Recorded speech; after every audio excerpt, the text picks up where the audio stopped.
ঠিক থাকলে আগামী 2 সপ্তাহের মধ্যে মুক্তি পাবে এই ছবি। নির্বাচনের আগে ছবির প্রচারের সময় বিজয় জানিয়েছিলেন এটি তাঁর শেষ অভিনীত ছবি। মুক্তি পেল বাংলা ছবি পোড়ামাসি। ছবিতে অভিনয় করেছেন বিশ্বজিৎ চক্রবর্তী, ভাস্কর বন্দ্যোপাধ্যায়, অনামিকা সাহা, শিউলি রমানী, শুভম ও চাঁদনি সহ অনেকেই। ছবির পরিচালক শুভম দাস। গ্রামের আবহের সম্পর্কে টানাপোড়েন নিয়ে তৈরি এই ছবি। এক সাধারণ যুবকের অসাধারণ জার্নি দেখানো হয়েছে পোড়ামাসি। গত এপ্রিলে দ্বিতীয় প্রেগন্যান্সির খবর দেন বাঙালি অভিনেতা পূজা বন্দ্যোপাধ্যায়। সোশ্যাল মিডিয়ায়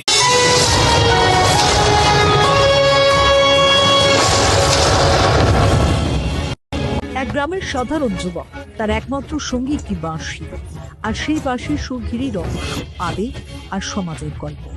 মুক্তি পেল পরিচালক শুভম দাসের নতুন বাংলা কাহিনী চিত্র পোড়াবাসি।